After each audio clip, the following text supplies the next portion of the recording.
तारीख थी 6 मई की और जगह थी पाकिस्तान, जब खालिस्तानी आतंकी परमजीत सिंह की हत्या कर दी जाती है। इसके बाद भारतीय दूतावास पर हमला करने वाले खालिस्तानी लीडर अवतार सिंह खांडा को मार दिया जाता है।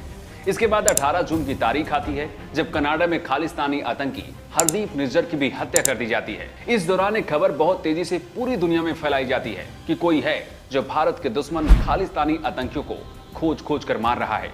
लेकिन ये शख्स कौन है, इस बात की जानकारी किसी को नहीं होती।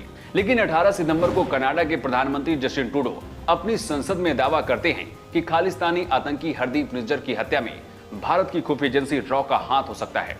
इसके बाद कनाडा भारत के एक राजदूत को अपने यहां से निकाल देता है और यहीं से भारत और कनाडा के बीच विवाद की शुरुआत होती है। अब 3 बड़े सवाल हैं। पहला सवाल ये कि क्या सच में भारत की खुफिया एजेंसी रॉ दुनिया भर से खालिस्तानी आतंकियों को खत्म करने के लिए कोई ऑपरेशन चला रही है? दूसरा सवाल ये है कि खालिस्तानी आतंकी आते कहां से हैं, कैसे पैदा होते हैं और इनके पीछे कौन है? और तीसरा सबसे अहम सवाल ये है कि कनाडा खालिस्तानियों को अपने यहां जगह ही क्यों देता है? खालिस्तानी आंदोलन की कहानी की शुरुआत 1929 से शुरू होती है। कांग्रेस के लाहौर सेशन में मोतीलाल नेहरू ने पूर्ण स्वराज का जब प्रस्ताव रखा, उस दौरान 2 ऐसे लोग थे जिन्होंने इसका विरोध किया। पहले थे मोहम्मद अली जिन्ना, जिसने भारत से अलग करके पाकिस्तान बना दिया। दूसरा गुट मास्टर तारा सिंह की अगुवाई वाला शिरोमणि अकाली दल था। तारा सिंह ने पहली बार सिखों के लिए अलग राज्य की मांग रखी।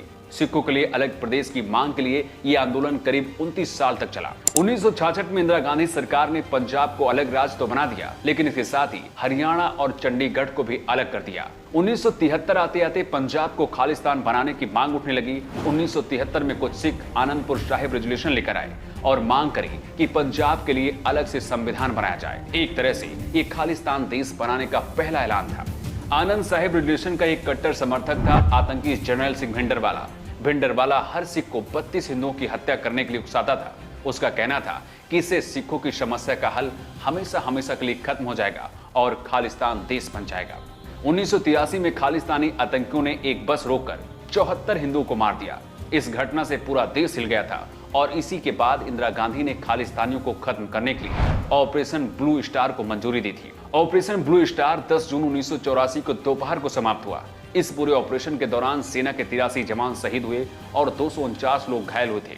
सरकारी आंकड़ों के मुताबिक हमले में 493 आतंकवादी और नागरिक भी मारे गए थे। हालांकि कई सिख संगठनों का यह दावा है कि ऑपरेशन में करीब 3000 लोग मारे गए थे। अब लौटते हैं भारत और कनाडा के बीच खालिस्तानी आतंकियों के विवाद पर। भारत के बाद कनाडा ही दुनिया का ऐसा देश है जहां सबसे ज्यादा सिख रहते हैं और यही वजह है कि सबसे ज्यादा खालिस्तानी आतंकी कनाडा को ही अपना घर समझते हैं।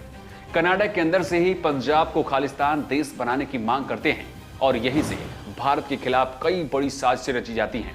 पिछले कई साल से भारत सरकार कनाडा से मांग कर रही थी कि उनके यहाँ जितने भी खालिस्तानी आतंकी हैं उन्हें भारत को सौंप दिया जाए, लेकिन कनाडा भारत की मदद नहीं करता। इसकी एक वजह यह भी है कि कनाडा की सरकार पर भी खालिस्तानियों का दबदबा है और कई सांसद और मंत्री भी खालिस्तानियों के समर्थक हैं। हर देश की अपनी एक खुफिया एजेंसी होती है, जैसे अमेरिका के पास CIA, पाकिस्तान के पास ISI जो ज्यादातर आतंकियों की मदद करती है। इजराइल की खुफिया एजेंसी को मोसाद कहा जाता है। मोसाद को दुनिया की सबसे खतरनाक खुफिया एजेंसियों की लिस्ट में गिना जाता है। इसी तरह से भारत की खुफिया एजेंसी का नाम है रॉ। भारत की खुफिया एजेंसी के एजेंट दुनिया भर के हर देशों में फैले हैं, जिन्हें आसानी से कोई नहीं पहचान पाता। कई देशों में राजदूत बनकर भी जाते हैं और कई देशों में सरकारी अफसरों के भेष में रहते हैं।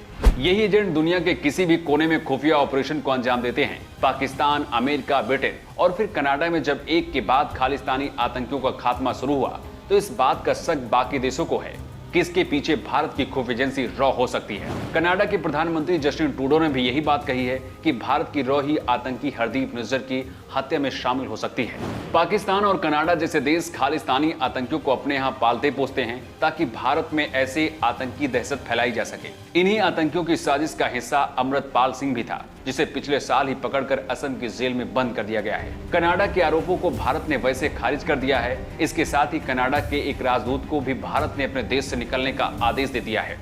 एक साल के अंदर दुनिया भर में करीब आधा दर्जन से ज्यादा खालिस्तानी आतंकी मारे जा चुके हैं। भारत सरकार किसी भी तरह से इसमें शामिल होने से इनकार करती है, जैसे कि हर देश करता है, और अपने ऑपरेशन को गुप्त रखता है। लेकिन ये हर कोई जानता है कि ऐसा कोई दुनिया का कोना नहीं है जहां भारत की खुफिया एजेंसी रॉ की पहुंच न हो। भारत सरकार ने एक लिस्ट भी खालिस्तानी आतंकियों के लिए तैयार की है और आने वाले वक्त में लिस्ट में शामिल बाकी आतंकियों का भी नंबर बहुत जल्द आ सकता है। तो ये थी कनाडा, भारत और खालिस्तान विवाद की पूरी कहानी। इसे लेकर आप क्या सोचते हैं? आप अपना जवाब कमेंट बॉक्स में लिखकर बता सकते हैं।